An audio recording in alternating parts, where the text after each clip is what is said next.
지금 시대에 우리가 부모로서, 어른으로서, 그리고 가족 안에서 살아가는 구성원으로서 누구나 아마 느끼고 계실 것 같습니다. 단절과 자극적이고 중독적이고 불안해하고 가속되는 지금의 모습들을 시작하게 만든 물질이 있음을 눈치채고 그것에 관한 이야기를 해보려고 시도했습니다. 안녕하세요. 반갑습니다. 네, 저는 도파민 가족의 저자이자 자녀교육 전문가 이은경이라고 합니다. 지금 제가 이 촬영을 하고 있는 이 시점은 대한민국의 아주 큰 명절 중 하나인 추석이 지난 지 얼마 되지 않는 때입니다. 헤어졌던 가족들이 오랜만에 한자리에 모여서 각자의 화면 속에 빠져 있진 않았나요? 눈앞에 있는 사랑하는 부모님, 사랑하는 형제, 자매, 그리고 조카들을 보면서도 손안에 들어있는 스마트폰에서 끊임없이 울리는 알림과 자극, 내가 더 궁금하게 만들고 더한 자극을 줄 수 있을 것처럼 보이는 것들을 향해서 아마 집중력이 흐려졌음을 느끼셨을 겁니다. 다른 사람의 이야기인 것처럼 말하지만 저의 모습이고 저희 가족의 모습이었고요. 아마도 우리 시청자님들의 가족의 모습이기도 할 겁니다. 저는 단순히 스마트폰을 멈춰야 합니다. 스마트폰 사용 시간을 줄여야 합니다. 우리 아이들에게서 스마트폰을 뺏어야 됩니다. 라는 말씀을 드리고 싶은 게 아니고요. 디지털 세계, 디지털 자극으로 인해서 지나치게 각자의 화면 속에 고립된 우리 가족들이 회복해야 된다. 그리고 우리는 회복할 수 있다라는 메시지를 드리고 싶어서 이렇게 긴 이야기를 시작하게 되었습니다. 도파민 가족, 그럼 어떤 가족일까요? 우리 가족은 아닌데? 라고 생각하실 수도 있고요. 혹시 우리 가족인가? 우리 가족은 확실해 라는 여러 가지 감정이 아마 드실 것 같습니다. 도파민이라고 하는 신경 전달 물질이 우리가 삶의 구석구석 개개인의 삶들을 많이 바꾸고 있음을 눈치를 채실 텐데요. 이것들이 개인의 삶을 바꿔놓는 것에 그치지 않고 가족이라고 하는 이 공동체, 집단의 모습을 바꾸어 버려서 옥시토신이라고 하는 가족 안에만 흐를 수 있는 사랑을 전달하는 물질, 아주 느린 속도로 서로가 사랑을 나누고 느낄 수 있게 하는 물질을 약화시키면서 빠르고 자극적이고 중독적인 물질들, 여러 가지 상황들에만 반응하게 만드는, 그것들 때문에 서로가 단절되고 고립되면서 가족만이 가질 수 있는 기능을 약화시키게 만드는 지금의 모습들을 저는 도파민 가족이라고 하는 그런 새로운 키워드로 표현을 해 보았습니다. 그럼 도파민 가족은 어떤 모습을 가지고 있을까요? 제가 키워드를 중심으로 하나씩 말씀을 드려보도록 하겠습니다. 자, 첫 번째 키워드입니다. 바로 단절입니다. 같은 공간에 모여 있지만 다른 세계를 살고 있는 가족들, 어떤 느낌인지 아마 이해하실 것 같습니다. 우리는 가족이니까 함께 살고 있잖아요. 자, 그래서 늘 같은 공간에서 오고 가며 스치고 부딪히기도 하고 같이 있다가 잠깐 떨어졌다가를 반복하는데요. 우리가 같은 공간에 모여 있기는 한데 같은 것을 공유하고 있지 못해요. 가장 가까운 예를 들어볼까요? 만약에 가족이 소파에 모여 앉아서 같은 와이파이 기기에서 같은 신호를 받아서 각자 유튜브를 본다고 할게요. 자, 그럼 혹시 모든 가족 구성원 모두가 같은 채널에 같은 영상을 보게 되는 일이 있을까요? 아니겠죠. 이전 세대의 모습과 어떤 차이점이 있냐면요. 이전 세대는 대표적인 미디어의 모습이 거실에 있는 커다란 텔레비전이었습니다. 텔레비전은 한 대이고 가족은 여럿인데 채널이 여러 개 중에서 누군가 가장 많이 원하는 어떤 채널의 영상을 보기 시작을 하는데, 문제는 가족이 여럿이고 각자의 나이와 상황과 흥미와 취미 그리고 성향이 다르다 보니까 그들은 같은 화면을 보고 싶지 않을 수 있죠. 하지만 내가 가장 보고 싶어 하지 않아도 양보하거나 기다렸었고요. 내가 보고 싶은 걸 어제 봤다면 오늘은 아빠나 동생이 보고 싶어 하는 영상으로 양보를 해줄 수 있었던 것. 그러면서 서로 이게 나의 최선은 아니지만 기다려주거나 배려해주고 또 내가 양보해주거나 혹은 내가 오늘은 좋은 것을 가지기도 하는 가족 안에서만 흐를 수 있는 여러 가지 모습들, 관계를 끈끈하게 만들고 가족이 아니면 할 수 없는 그런 모습들의 장면들이 계속 벌어졌었어요. 그런데 아까 말씀드렸지만 지금의 세대는 각자의 화면을 가지고 있고 각자 본인이 좋아하는 영상을 보기 시작을 하고 볼 수 있는 상황이 되었는데, 문제는 이 영상 한 편을 각자 보는 것으로 그치지 않는다는 점입니다. 잘 아시죠? 많이 들어보셨을 겁니다. 바로 알고리즘에 습격을 당하고 있습니다. 예를 들어 우리 집에 있는 고등학생 아이가 본인이 정말 좋아하는 NBA 농구 영상을 봤다고 생각을 해볼게요. 그러면 그 아이가 본 그 계정의 유튜브 알고리즘은 다음 영상을 추천할 때 농구나 혹은 NBA 혹은 스포츠와 관련된 영상을 추천하겠죠. 반대로 저는 최근 개그우먼 이수지 씨의 채널을 굉장히 재미있게 보고 있는데, 제가 이수지 씨의 채널의 영상을 하나 보고 나면 제 알고리즘에는요 이수지 씨가 출연한 여러 가지 다른 부캐들의 영상이 이어서 뜹니다. 이게 바로 알고리즘의 역할이었는데요. 이 역할이 역할에서 그치지 않고 이것들이 우리를 습격하기 시작을 했다는 겁니다. 즉 가족 안에서 같은 공간에서 같은 시간 동안 영상을 보지만 우린 정말 다른 영상을 보고 그 영상에서 추천하는 새로운 영상들을 이어서 보기 시작을 하면서 각자 확장되고 있는 지식이나 상식 수준 혹은 생각의 차이 등이 점점 더 큰 갭으로 벌어지기 시작을 한다는 거예요. 생각이 너무나 달라져 버린 사람과 대화를 할 때는 대화가 편안하거나 대화가 만족스럽게 흐르기보다는 뭔가 불편하다, 그리고 빨리 끝내고 싶다라는 생각 해보신 적 있으시죠?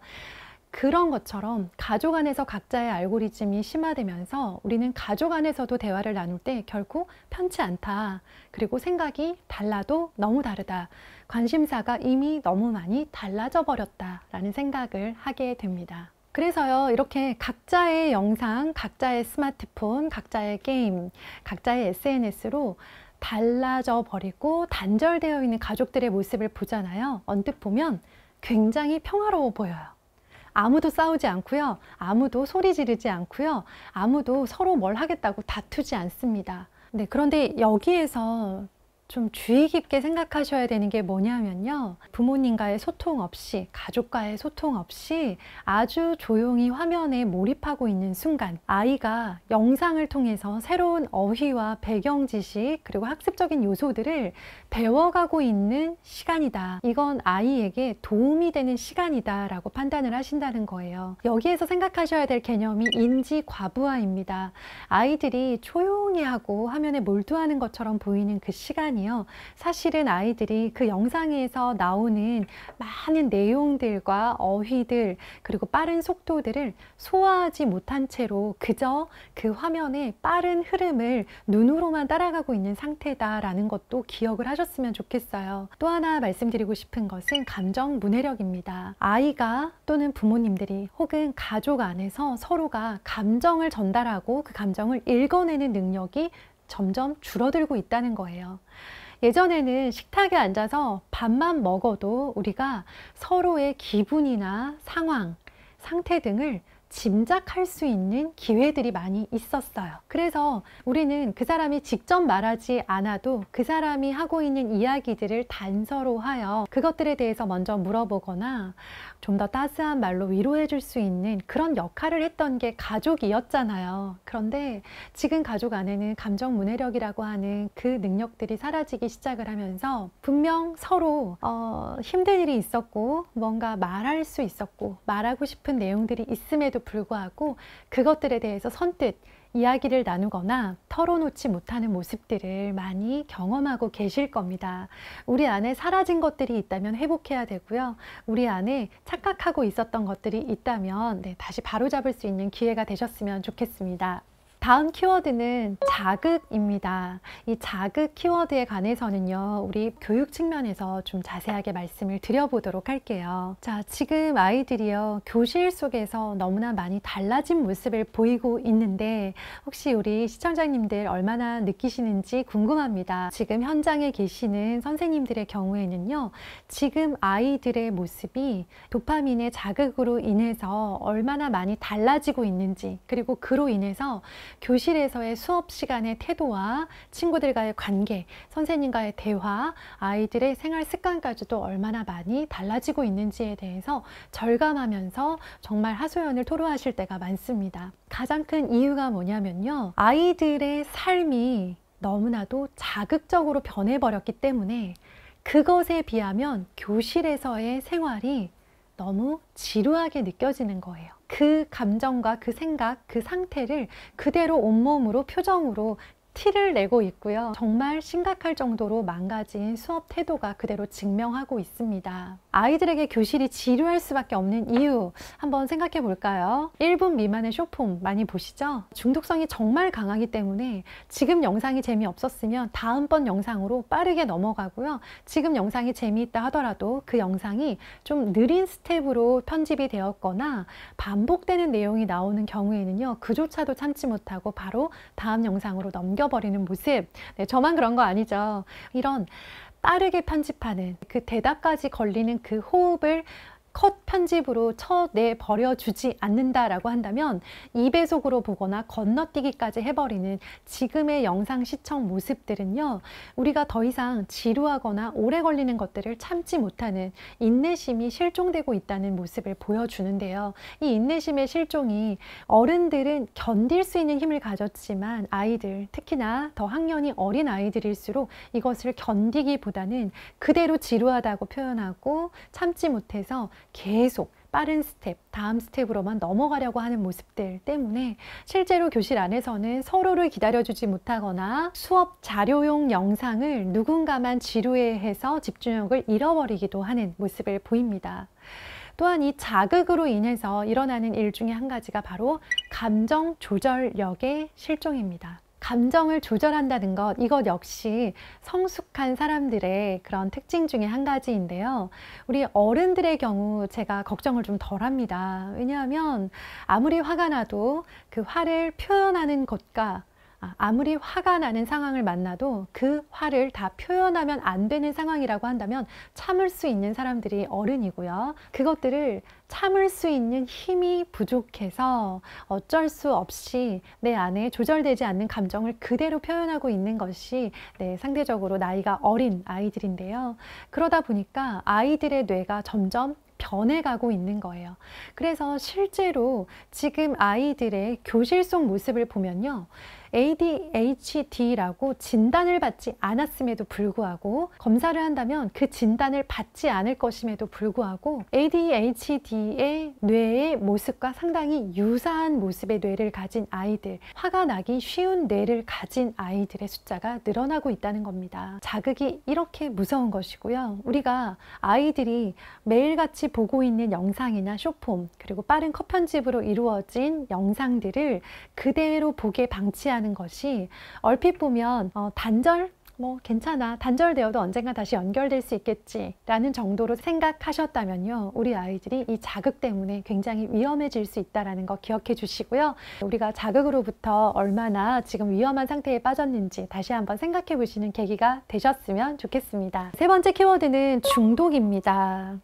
중독이야, 중독. 이런 말 많이 쓰시지 않나요? 저도 그런 것 같아요. 마약 중독처럼 정말 심각한 범죄자들의 어떤 행동이라고 봤던 중독이라고 하는 단어가 이제는 우리가 일상생활에서 흔히 쓰던 단어들과 연결해서 일상으로 들어와 버린 단어가 된 것 같습니다. 저는 그 중에서도 도파민 가족이 가진 중독임에도 불구하고 중독인 줄 모르고 살아가고 있었던 몇 가지 것들에 대해서 말씀을 드려보고 싶습니다. 정보 중독입니다. 원하는 모든 정보를 내 침대에 누워서 스마트폰 하나면 해결할 수 있는 시대입니다.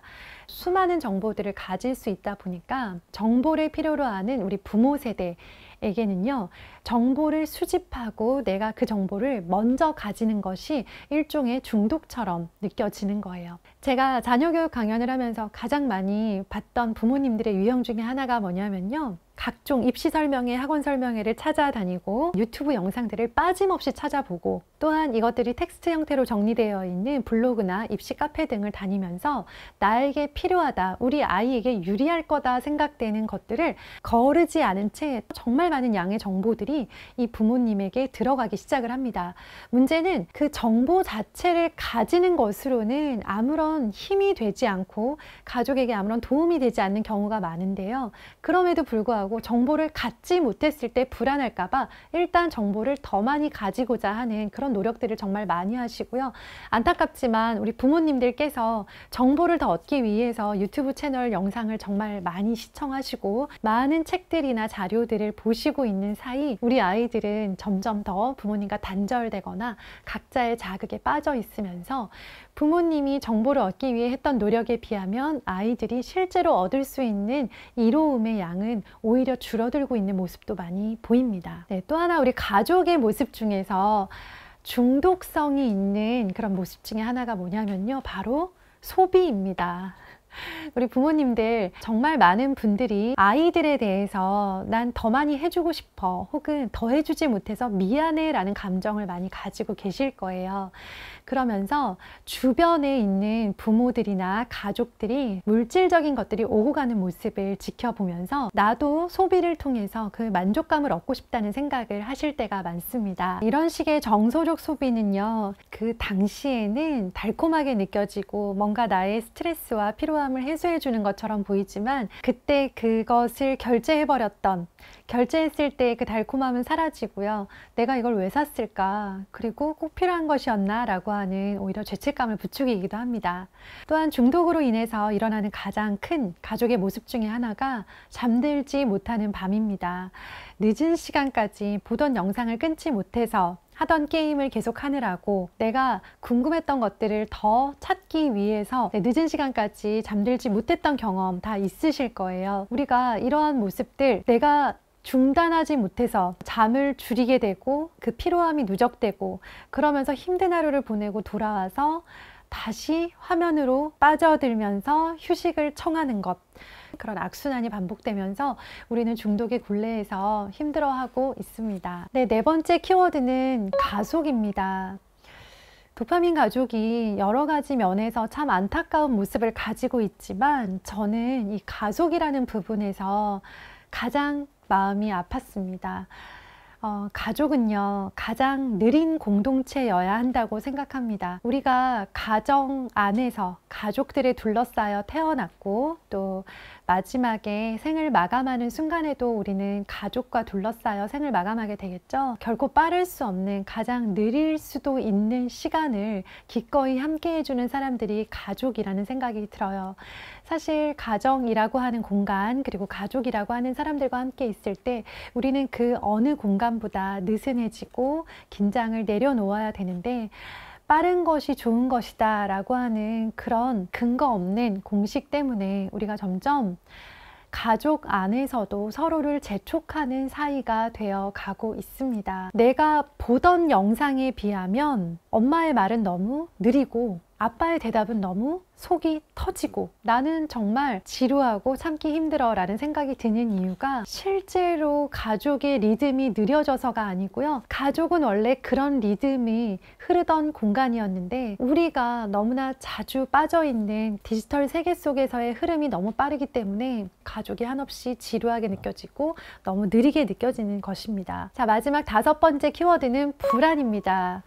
여러분, 불안하시죠? 이전 세대의 육아가 정말 더 열악한 환경이었음에도 불구하고 더 편안하고 쉬웠던 이유가 뭔지 아세요? 다른 집 아이들의 사정을 알 수 없었기 때문입니다. 다른 사람이 무엇을 먹고 무엇을 사고 무엇을 누리고 어디로 여행을 가는지 우리는 다른 가족의 속사정을 낱낱이 알 수가 없었습니다. 대단한 곳에 여행을 가지 못하고 그냥 가까운 곳에 가서 잠깐 쉬고 돌아왔음에도 불구하고 우리가 즐거웠다면, 우리가 편안했다면 충분히 만족할 수 있었던 것이 이전 세대의 모습이었고요.